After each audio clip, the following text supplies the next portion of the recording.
Good morning, YouTube. Well, Dayton's ultimate cry wolf story from Little Red Riding Hood has came back into the news again, aka the Downtown Dayton Arcade. There have been stories for so long about this place. About every 2 or 3 years, there's a new story that pops into the picture about somebody's going to redevelop it, then it never happens, and then it fades away for another 2 or 3 years. I mean, the residents, we've heard it for so darn long now. That's why I, make the comparison to the cry wolf story, because we've heard the cry wolf so much. But now the University of Dayton and Sinclair and some other private partner are talking about buying this building and and redeveloping it, which maybe it might have a chance for something to finally happen to it. UD, they have did a nice job at at revitalizing the Brown Street corridor around the university, them in Miami Valley Hospital. And I kind of wonder what UD has planned for this if something actually does go through here. But because they recently, along with Miami Valley Hospital,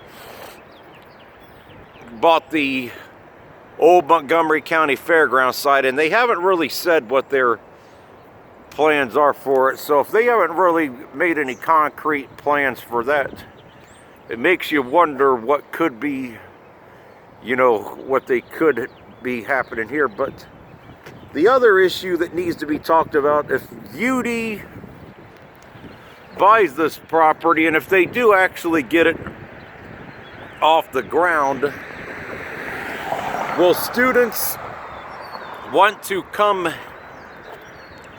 into the heart of downtown Dayton, which is right where I'm at? Personally, I have my doubts on that. But the area, it's there's the old Dayton Daily News building, which I did videos on that before. Eventually, I think eventually going to have to tear that down because it's damaged already. They finally removed the mess from across there. That Sacred Heart Church you're looking at, that's a Korean church. Then you have the old Paul Deneau building, which my last downtown video was about this being closed right across the street. Of course, I've walked through the inside of that building before it closed up. But anyway, this arcade story, I mean, it's came into the news every 2 or 3 years for the last 25 years, and I'm just not buying it. But I kind of wonder why.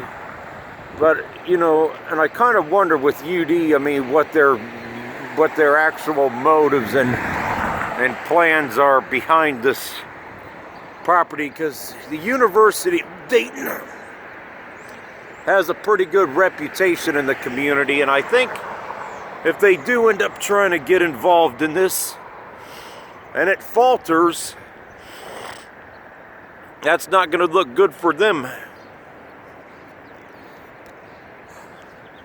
But I've been hearing stories about this place for a long time, and until I see some actual contracts and a actual sale that takes place, until I see the contracts in writing for the work and for the sale, I'm just not buying it, people. Because this place, it needs a hell of a lot of work.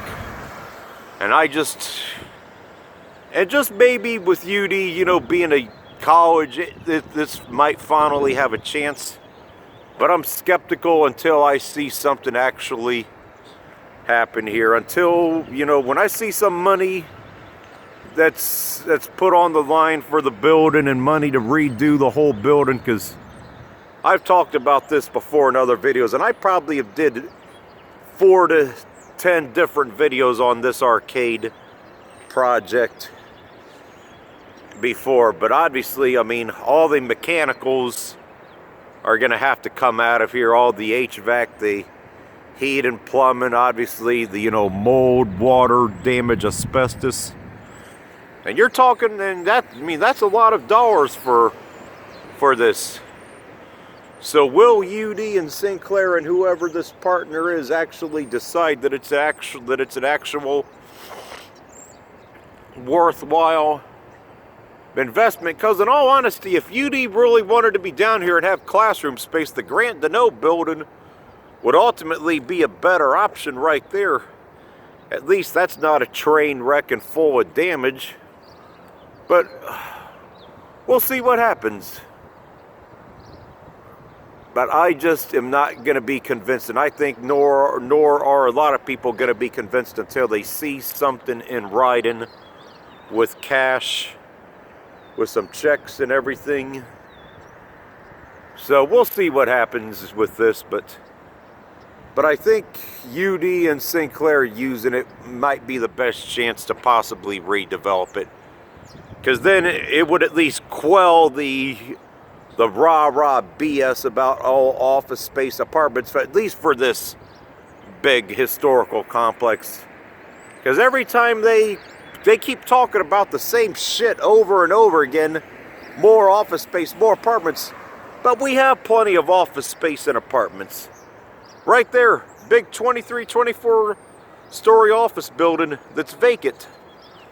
So maybe, a college using this might be the best use of space to get it off the ground, because if somebody were to reopen this privately and they do the same old rah-rah crap about office space and apartments, the building would just end up closing again within a matter of years, because that didn't work. That's what closed it down, because people just don't want to shop and do business down here, contrary to what city leaders constantly bombard you with. But anyway, YouTube, that's going to be it for this one. But I'm sure I'll do another video probably before the end of the year about this boondoggle. That's it for this one.